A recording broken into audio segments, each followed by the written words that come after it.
tambah dekat kita kepada Allah, tambah takwa kita kepada Allah, takwa di dalam hubungan kita kepada Allah,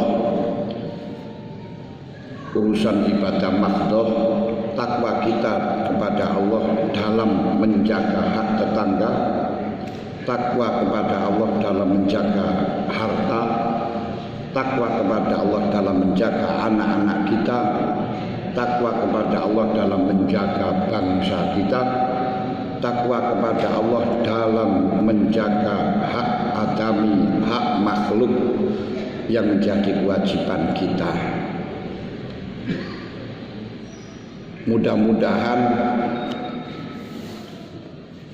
dengan tahun baru ini negara Indonesia tetap tambah aman, sehingga kita bisa melaksanakan ibadah dengan nyenyak, dengan enak. Seperti wonten Indonesia ini, masya Allah, kita harus bersyukur jadi wong Indonesia. Kalau di luar wonten Arab barusan terjadi pidato kok sampai ngeritik pemerintah, ini langsung dicekel, dipenggal kepalanya. Itu mengatasnamakan negara Islam.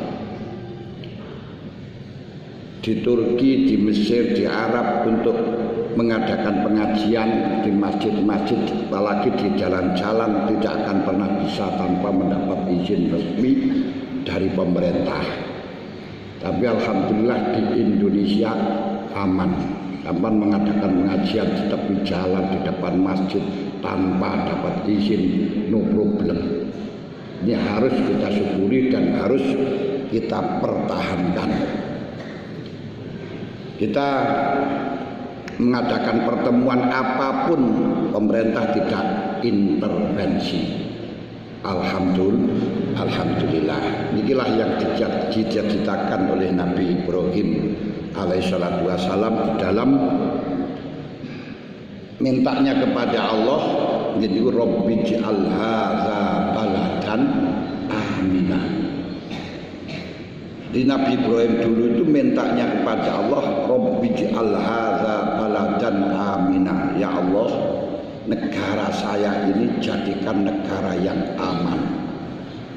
Tidak pernah satupun Nabi Ibrahim atau nabi-nabi yang lain mengatakan Rabbi ij'al hadza baladan islamiyah.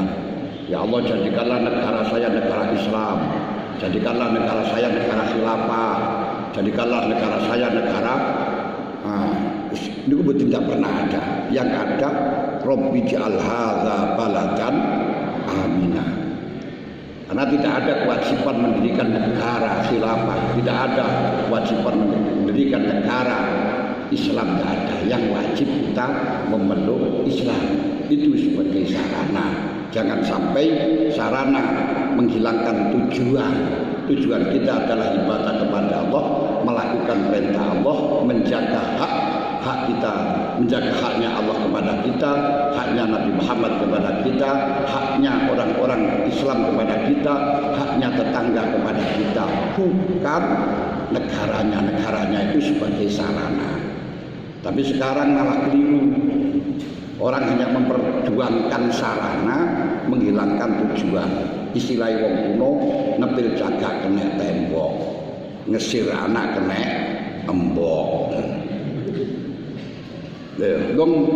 Tujuannya adalah melakukan perintah ya Allah, sedangkan kita membentuk negara agar aman itu sebagai sarana, tapi malah memperjuangkan agar negaranya Islam. Namun caranya malah orang-orang Islam dibantai, sehingga negaranya menjadi mencekam, tercekam, tidak karu-karuan. Ini provokasi-provokasi yang telah dilakukan oleh orang-orang yang tidak bertanggung jawab, orang-orang yang hanya ustadz karbitan.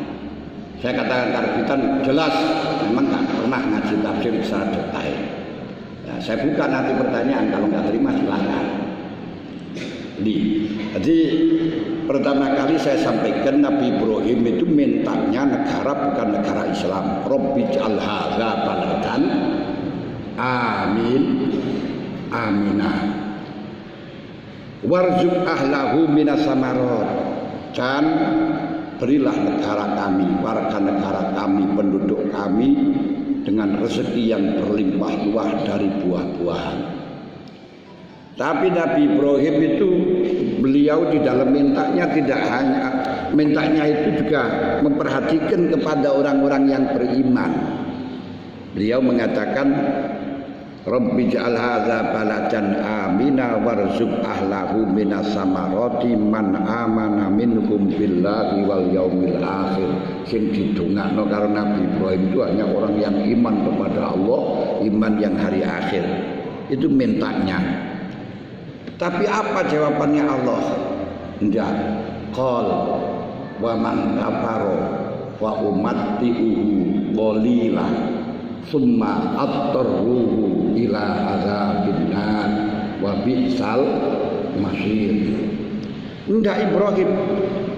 Wa man kafara orang-orang non Islam, wong-wong kafir, wong-wong kepet, wong-wong sing bajingan, wong sing gak salat, wong sing gak ibadah berhak mendapatkan kenikmatan di dunia. Berhak mendapatkan kenikmatan qadila di dunia. Lah urusan nanti perbedaan orang iman dengan orang Islam dengan orang yang non Islam di akhirat. Fa umattu qalila summa adruhu ila adzabin nar wa bi'sal masir. Ini penting. Para hadirin sedang kajian subuh yang kami hormati. Di dalam sejarah kita tahu ketika negara itu dijadikan sistem negara Islam, karena Islam itu banyak pengkajian, banyak penafsiran, banyak interpretasi, bahkan sama-sama Islam saja di dalam hukumnya berbeda-beda. Dan kita melihat sejarah nanti ketika negara itu benar-benar betul negara Islam, yang menjadi korban adalah para kiai-kiai, yang menjadi korban orang-orang yang alim-alim, para ulama-ulama di antaranya. Satu saya buka seperti zaman santrinya Imam Syafi'i Syekh Al-Buti di penjara karena berbeda dengan pendapat pemerintah, yang pemerintahnya mengatasnamakan Islam. Syekh Yazid Al-Bastami itu dijatuhi hukuman gantung sampai 3 kali. Kenapa? Karena dianggap sesat oleh pemerintah yang waktu itu mengatasnamakan pemerintahnya Islam. Zaman Ahmad bin Hanbal, beliau Syekh Ahmad bin Hanbal dipenjara. Kenapa? Karena nggak cocok dengan pemerintah, gara-gara pemerintah memaksakan bahwa Quran itu hadis, Quran itu makhluk, sedangkan Ahmad bin Hanbal mengatakan Quran itu kalamullah al-qadim bila sautin malakat. Hanya gara-gara pendapat tentang Islam terus akhirnya dipenjarakan sampai dipukul dalam keadaan waktu yang sangat dingin, dicambuk dalam waktu yang dingin, sakitnya bukan main. Ini gara-gara pemerintahan Islam, tapi yang ngatur tidak sesuai. Ini penting kita pahami biar kita tidak gampang terprovokasi untuk mendirikan khilafah. Tidak bisa negara kalau tidak dengan khilafah. Tapi kenyataannya dengan khilafah akan menjadi porat garit geger antar sesama agama. Ini penting. Itu sudah aku dalam nyata semacam itu. Seperti Khalaj, Mansur al-Khalaj sampai dibunuh gara-gara apa? Mansur al-Khalaj dibunuh karena gara-gara dia katakan sebagai orang sesat. Makanya kalau sampai pemerintah ikut campur ngurusi tentang orang itu sesat dan tidak sesat, padahal sementara ukuran sesat dan tidak sesat itu masih abstrak, inilah akan menjadi bahaya dan akhirnya pemerintahan akan dijadikan alat politik untuk dendam kepada orang lain. Makanya kita kembalikan Rabbi ja'al hadza baladan amina.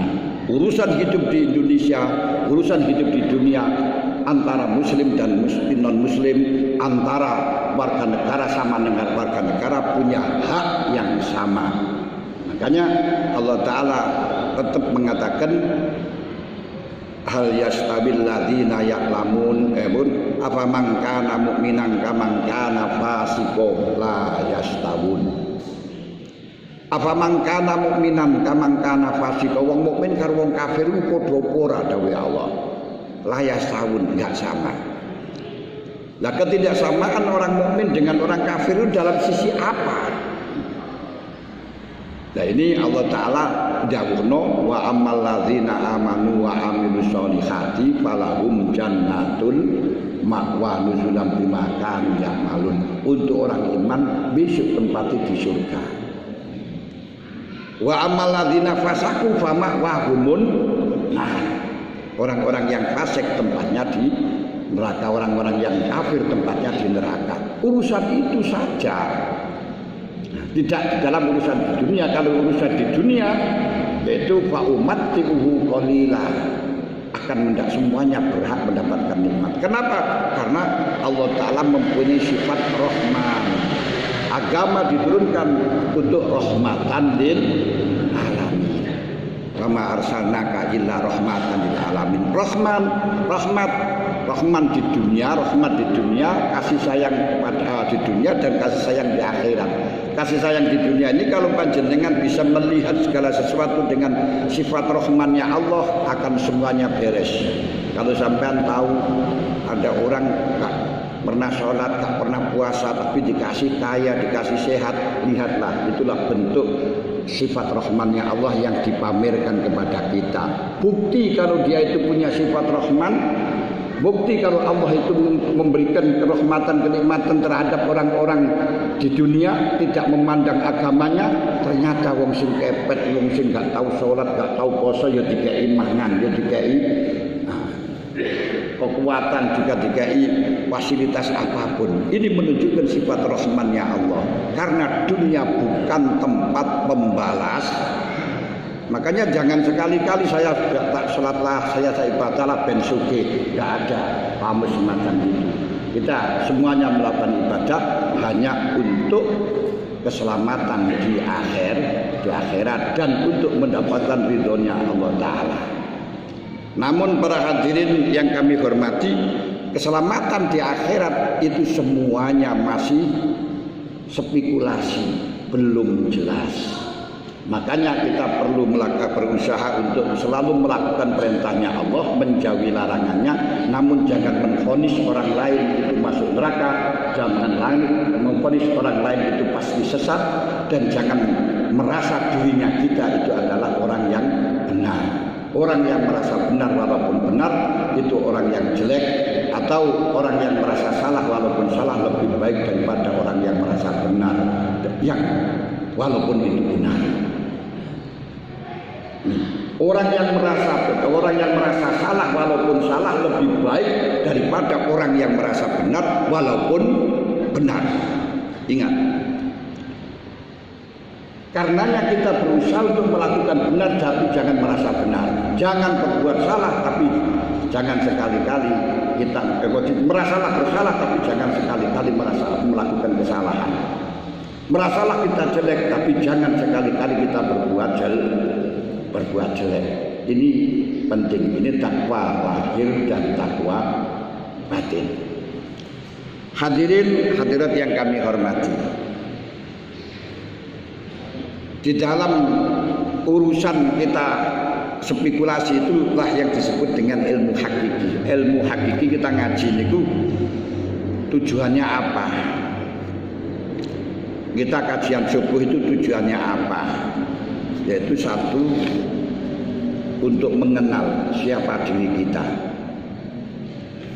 Kedua, untuk mengenalkan siapa Tuhan kita. Terus ketiga, bagaimana statusnya kita di hadapan Allah dan bagaimana cara kita ibadah kepada Allah. Hanya itu. Mengenalkan siapa diri kita di hadapan Allah. Kita tidak ada apa-apanya di hadapan Allah. Kita hanya dijalankan oleh Allah, dilakukan oleh Allah, dimonitoring oleh Allah. Kita hamba Allah. Wa ma khalaqtul jinna wal insa illa liya'budun. Membentuk negara yang aman ini gak mungkin terjadi kecuali orang-orangnya amanah. Tidak melihat agamanya, tidak melihat orang pinternya, tidak melihat ahli ibadahnya, tapi amanah bisa dipercaya. Nah, ini kalau orang-orang tidak amanah, kita mosok bisa kan hidup dengan tentram. Duwe pitik tonggone ora amanah ya gampang hilang. Duwe mentok tonggone ora amanah ya gampang hilang. Kita dagang, kalau lawannya ndak amanah ya dititi dicolongi. Duwe pemerintahan sing gak amanah nggih ngoten akhirnya ya hilang terus uangnya dikorupsi. Kenapa? Perintah ini ora aman, ora amanah. Berarti untuk mewujudkan masalah keamanan harus ada amanah. Orang tidak mungkin amanah kalau tidak iman. Kalau tidak punya keimanan bahwa apa yang telah dilakukan itu akan berakibat kembali kepada dirinya sendiri, in khairan fa khairun wa in syarran fa syarrun. Kalau apa yang kau lakukan itu baik, maka kebaikan akan kau miliki sendiri. Kalau yang kau lakukan itu jelek, maka akibatnya kepada kamu sendiri, tidak kepada orang lain. Baru kita akan selalu berbuat baik kepada orang lain tanpa harus menuntut orang lain berbuat baik kepada kita. Baru kita sengaja menolong kepada orang lain tanpa menuntut orang lain menolong kepada kita. Kita berusaha menghormati kepada orang lain, tidak usah menuntut orang lain menghormati kepada kita. Kita membantu kepada orang lain, tidak usah menuntut orang lain membantu kepada kita. Itu bukan urusan kamu membantu atau tidak, itu urusan. Yang penting kebaikan itu kamu monitori sendiri. Penting. Walah itu enggak pernah sedekah ya enggak. Enggak ada hubungannya dengan itu. Kalau kamu ingin sedekahlah, enggak usah kamu nuntut orang lain untuk sedekah. Dan juga kamu kalau akan berbuat baik tidak usah menuntut orang lain berbuat baik. Saya akan berbuat baik kepada kamu kalau kamu menuntut, kalau melakukan kebaikan, tidak usah. Makanya Nabi Ibrahim juga pernah ada orang minta dikasih makan, pemajusi. Pemajusi itu orang yang nyembah api. Pemajusi itu nyembah api, terus sawan Nabi Ibrahim minta untuk dikasih makan. Kemudian Nabi Ibrahim ini, saya kasih makan kamu kalau memang kamu masuk Islam. Hebat Nabi Ibrahim. Akan melakukan kebaikan, kasih makan ya dengan catatan dia berbuat baik. Terus akhirnya apa?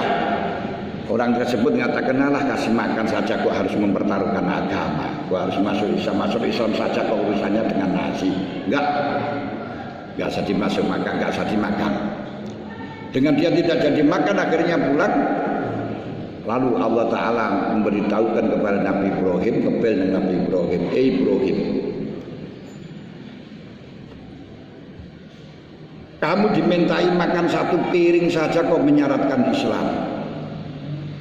Kalau dia masuk Islam, untungmu apa? Kalau sampai menuntut orang lain berbuat baik, untungmu apa? Kalau dia tidak masuk Islam, rugimu apa? Ini coba kita bayangkan.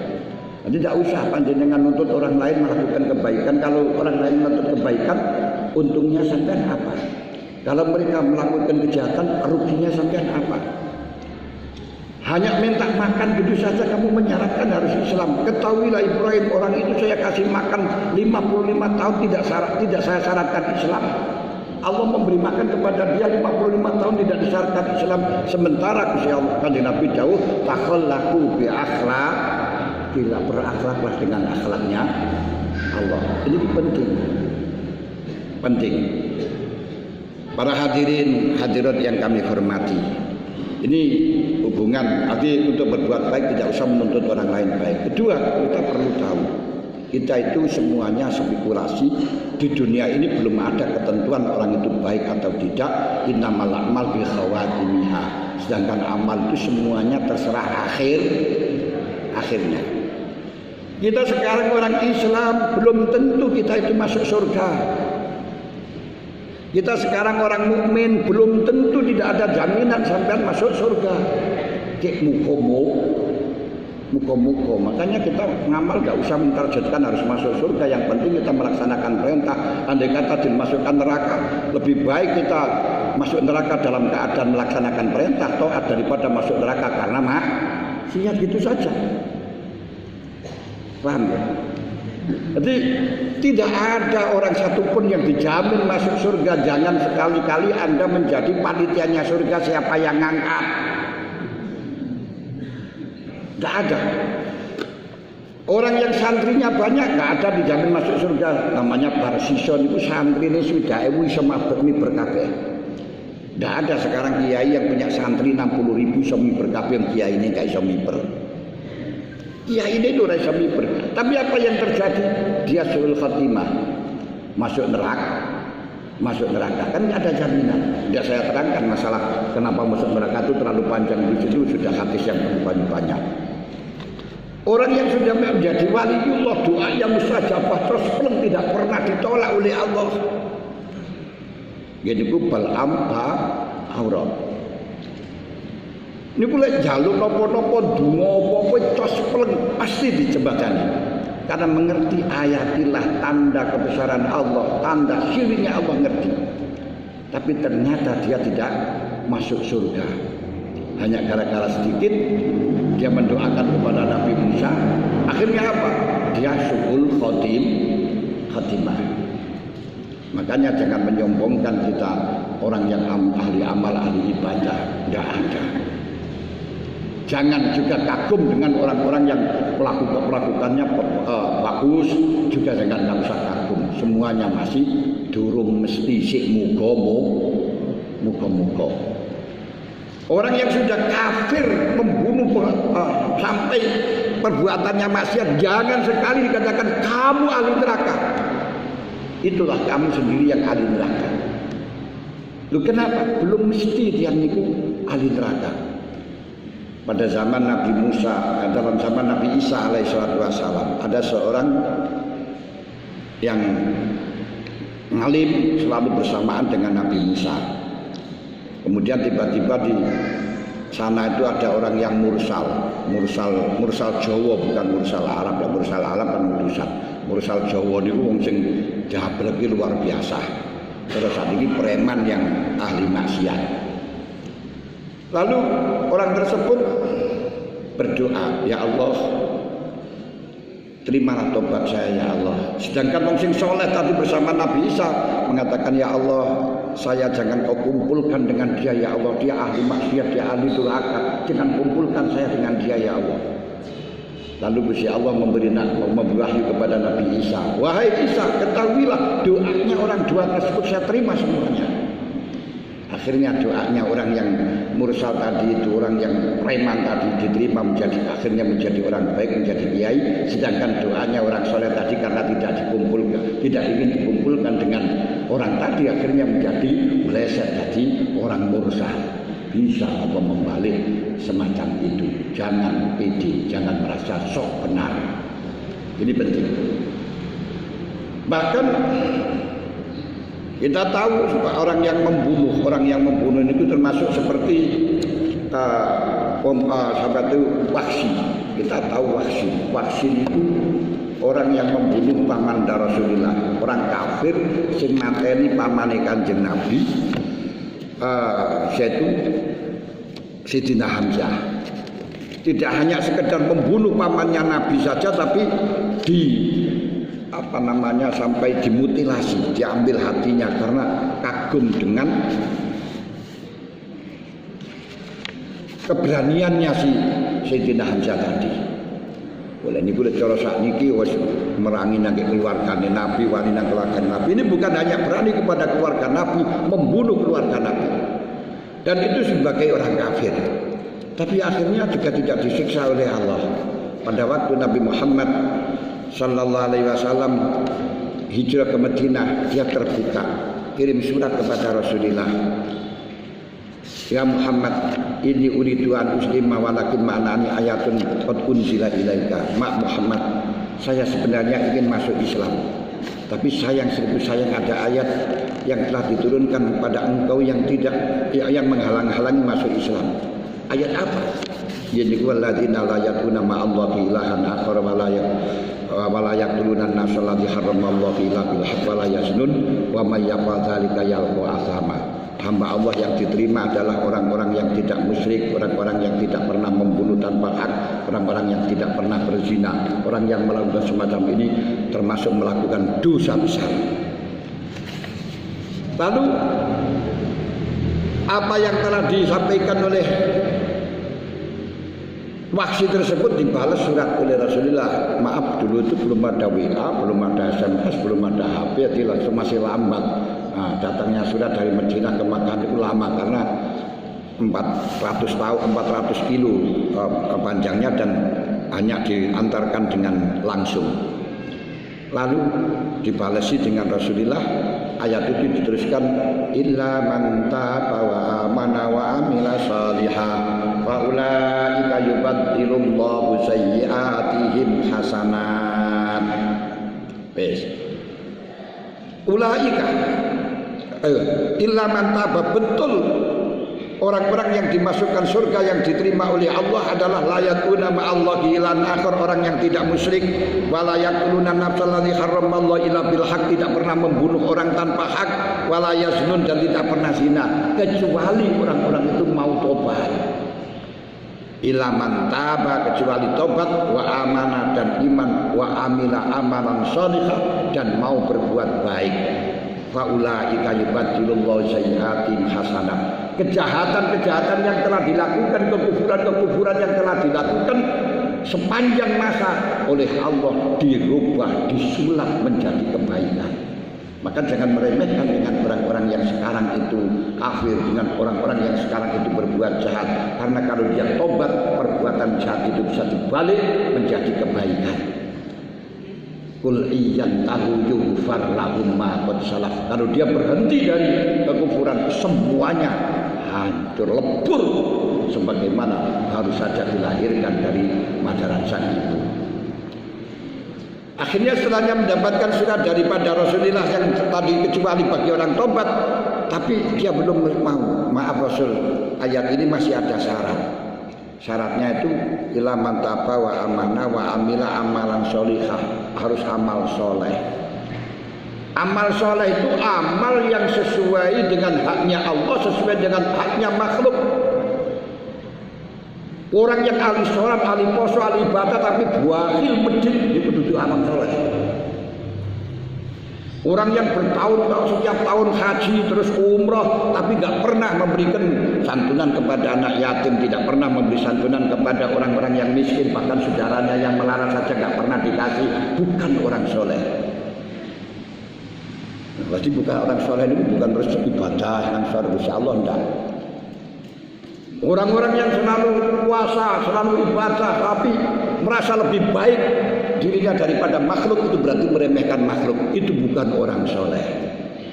Makanya demikian dia katakan sahabat itu pernah mendapatkan Nabi melaporkan kepada sahabat, ada seorang melaporkan kepada Rasulullah tentang sahabat yang ahli ibadah. Waduh, ada kawulane umat panjenengan yang ahli poso ya Rasul, jihadnya hebat, Qur'annya hebat, hafal Qur'annya fasih, ahli baca Quran ya Rasul. Terus akhirnya dengan kagum-kagum semacam itu terus langsung Rasulullah tidak lama orangnya datang. Loh, itu loh Rasul, orang yang saya sampaikan ini loh, dia khusyuk banget. Terus Kanjeng Nabi datang manggil Nabi Muhammad ke sini. Terus Kanjeng Nabi beliau dawuh, apakah kamu itu dalam hatinya kok saya melihat di keningmu itu ada jejak hitam tanda neraka gitu. Apa kamu merasa dalam hatimu lebih baik daripada orang lain? Iya ya Rasul. Loh, hanya gara-gara merasa dirinya itu sombong, merasa dirinya lebih baik daripada orang lain, walaupun hafal Quran, walaupun baca Quran, neraka itu. Hati-hati, itu malah justru takwa yang secara hati, bukan takwa yang benar itu dalam hati, bukan hanya lahirnya saja. Jangan sampai tertipu yang semacam itu. Paham tidak? Ini betul. Teruskan. Akhirnya Amal soleh itu paling penting niku amal soleh. Jadi orang-orang itu orang mati niku ketika akan pulang, wong mati niku kabeh kepengin mulih maneh. Ketika ingin pulang apa yang diinginkan? Wong mati niku lek wis mulih, umpama dikongkon mulih dituruti, apa cita-citanya? Bukan untuk sholat, bukan untuk puasa, bukan untuk haji, bukan untuk umroh. Apa cita-citanya? Laula akhirtani ila ajalin qarib fa asaddaqa wa akum minas sholihin. Ya Allah, tundalah saya sebentar saja, datangkan saya ke dunia biar sebentar saja ya Allah. Mau apa kamu? Saya kalau kau kembalikan di dunia, laula akhirtani ila ajalin qarib fa asaddaqa, saya akan sedekah, akan berbuat baik kepada siapapun. Wa akum minas sholihin, dan saya akan menjadi orang soleh. Bukan saya akan menjalankan sholat, saya akan menjalankan puasa, saya akan menjalankan tahajud, bukan. Tapi saya ingin menjadi orang soleh, imbang antara takwa kepada Allah dan takwa kepada Allah di dalam urusannya Allah, haknya Allah, dan urusannya hamba sama. Ini penting. Nah, akhirnya karena sangat beratnya itu Wahsy kirim layang. Ini saya masih belum berani ya Rasul. Apakah saya berani kuat untuk melaksanakan amal soleh apa tidak? Makanya hal ini masih belum bisa untuk menggeret saya masuk Islam. Terus akhirnya oleh Rasulullah dituruni ayat maneh. Innallaha la yaghfiru an yushraka bihi wa yaghfiru ma duna dzalika liman yasha. Sudahlah Wahsy, kamu masuk Islam. Allah Ta'ala mengatakan Allah tidak akan mengampuni dosa musyrik, dosa syirik. Nah, ini yang dosa syirik ini yang nanti banyak menjadi permasalahan kalau diimplementasikan, yang sehingga menjadi rancau. Kalau negaranya negara Islam itu nanti orang yang ziarah kubur dianggap syirik, orang yang tawasul dianggap syirik, syirik halal darahnya, ya perang tidak karuan nanti. Ini bahayanya ke sana. Allah tidak mengampuni dosa syirik, tapi bukan berarti kalau kita kita pergi ke kuburan mintakan ampun dia kepada Allah itu orang syirik. Kalau gitu kita datang kepada tempat-tempat yang mulia termasuk syirik? Enggak. Memang para sahabat, wonten sahabat niku sing tabarukan dengan Rasulullah lek nggih napa namene mimbar niki diambungi mergo mimbar pernah dipegang oleh Rasulullah. Ngoten lho. Ora terus mari ngoten musyrik hubungannya hati menyekutukan kepada Allah. Ini tabaruk itu juga diperintahkan oleh Allah. Ngoten. Lalu dijawab oleh Rasulullah, Allah tidak mengampuni dosa selain musyrik, tapi dosa selain musyrik semuanya diampuni. Walaupun jeleknya bagaimanapun akan diampuni liman yasha, bagi orang yang dikehendaki. Lalu setelahnya ini masih kirim layang lagi kepada Allah, kepada Nabi Muhammad. Maaf Muhammad, dalam ayat itu disyaratkan liman yasha. Yang diampuni oleh Allah adalah orang-orang yang dikehendaki oleh Allah. Saya belum pede Muhammad, apakah saya ini orang yang dikehendaki oleh Allah apa tidak? Wah, saya burung gelem masuk Islam. Akhirnya dikirimi layang surat lagi oleh Rasulullah. Qul ya ibadiyalladzina asrafu ala anfusihim la taqnatu mir rahmatillah innallaha yaghfiru dzunuba jami'a.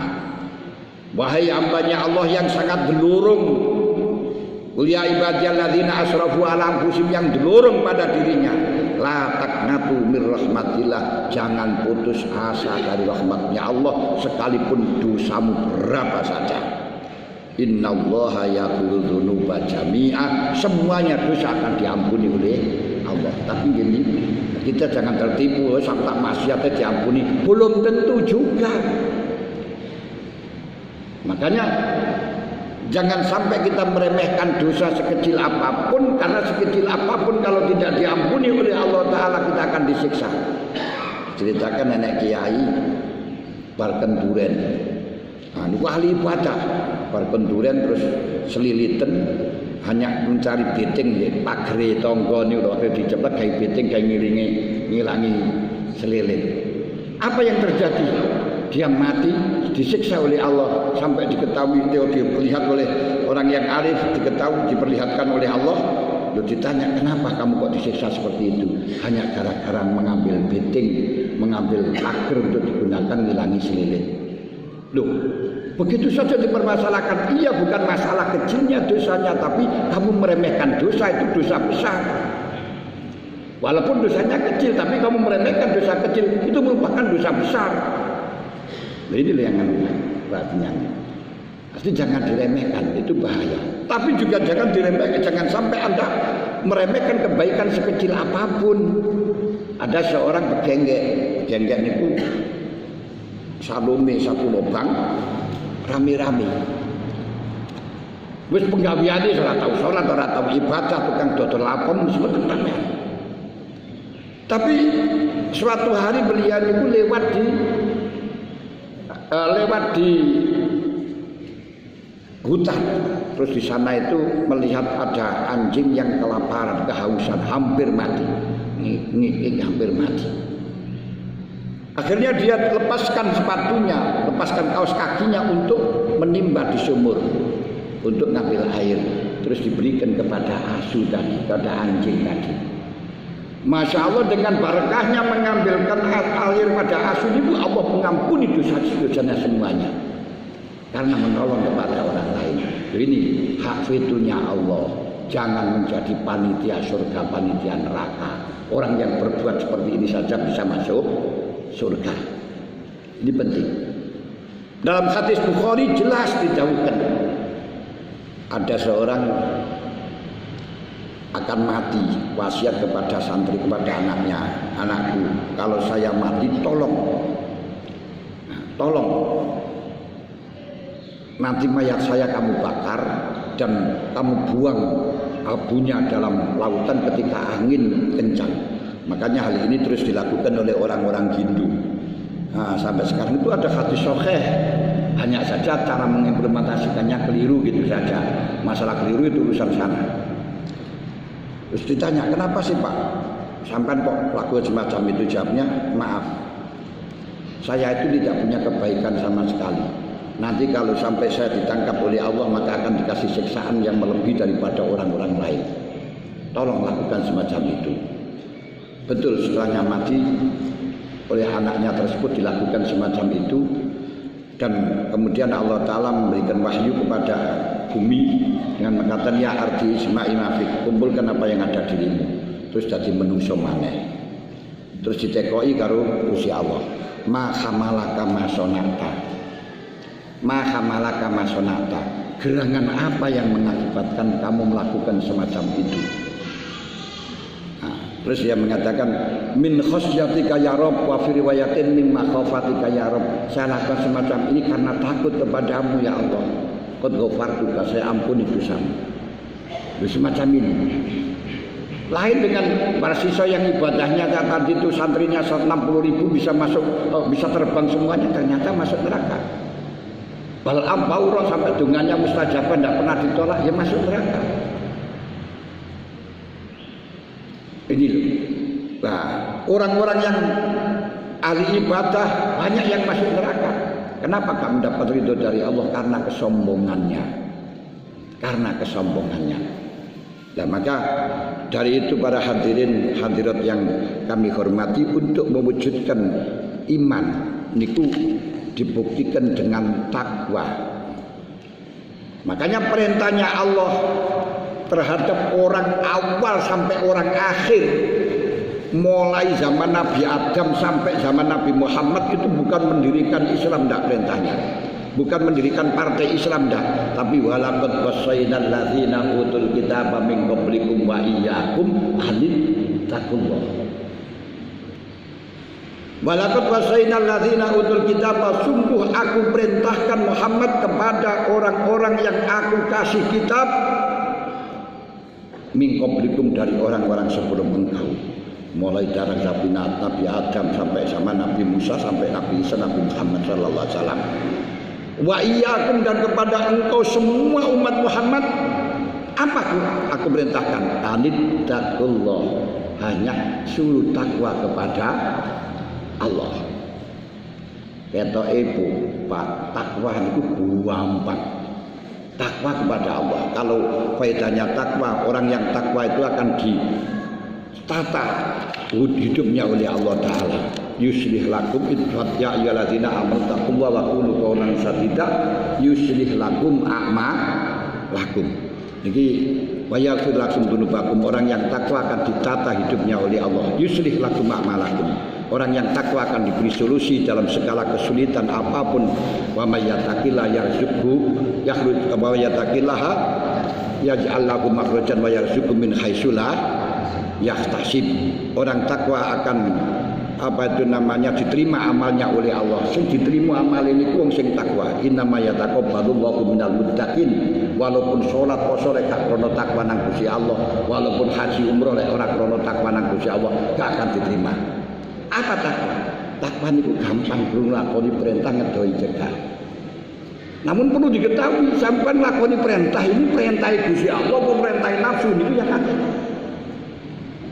Nah ini, kalau perintah itu gampang. Coba saya perintah nafsu kalau perintah Gusti Allah ini sedikit tangnya.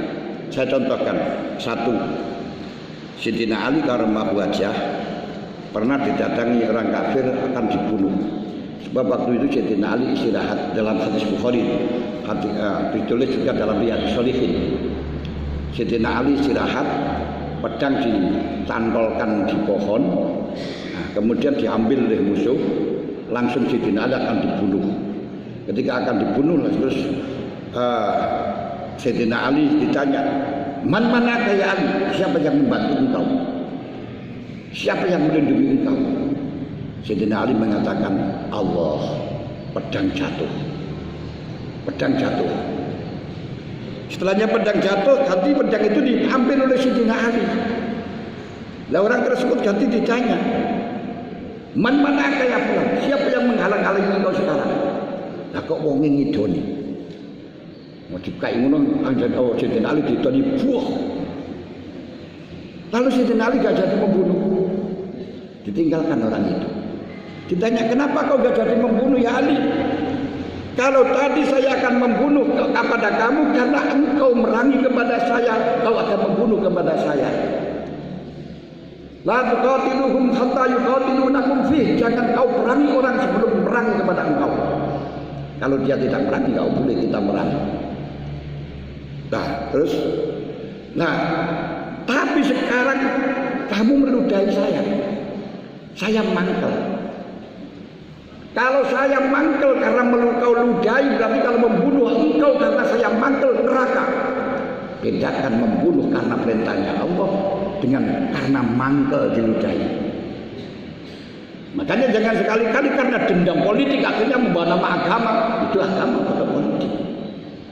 Ini bahaya sekali yang terjadi sekarang ini. Ini belum penting. Termasuk diantaranya lagi itu hadis yang disebutkan kali tentang orang yang melakukan perintah nafsu atau perintah Gusti Allah. Ini ku seperti Bisri Al-Khafi. Niku waliyun min auliyaillah pada zaman Ahmad bin Hambal. Bisri Al-Khafi niku tidak dipamiti oleh santrinya untuk haji yang kesekian kalinya. Dipamiti santrinya untuk haji yang kesekian kalinya. Ya karepe niku pamitan nang gurunya kepada gurunya untuk minta restu, untuk minta wasiat, minta pituah apa yang disarankan agar dilaksanakan di sana. Terus ditanya oleh santri, oleh gurunya, "Wahai santri, kamu berangkat haji menghabiskan dana berapa?" Karena haji niku ibadah sing butuh modal. Lek ora nek modal madil. Butuh biaya, lek ora nek biaya ya biayaan. Butuh fulus, lek ora nek fulus ya mampus. Kamu menghabiskan modal berapa? 1000 dirham ya. Wah, banyak amat juga. Wis saiki ngene. Kalau kamu melaksanakan haji niku krana kangen Mekah, kangen Madinah, apa kakean duit, apa krana golek ridhone Gusti Allah. Lek ditekoki kaya ngene iki mestine kabeh golek ridhone Gusti golek ridhone Gusti Allah, pasti. Golek ridhone Gusti Allah. Wis, kalau betul-betul kamu mencari ridhonya Allah, bagaimana kalau kamu mendapatkan ridhonya Allah tapi uang 1000 dinar, 1000 dirham habis kamu enggak berangkat haji? Siap. Siap ya. Ya wis ngene. Sekarang kamu haji, sekarang di sana itu ada orang-orang yang janda, anaknya akeh, misal kuwi anak yatim. Penggaweane uraine. Penghasilannya layak mutu walayak ya, gak mutu kakean biaya. Coba bantuin hartamu tasarufkan untuk menuntaskan anak-anak yatim sampai dia berpendidikan. Di sana ada orang yang punya hutang memang kebutuhan tapi terus ditagih terus belum bisa bayar. Coba kamu lunasi hutangnya ini. Dia biar tidak punya beban. Mumedai. Di situ ada pendidikan yang masih mangkrak belum dibangun. Coba kamu bangun. Dia bingung.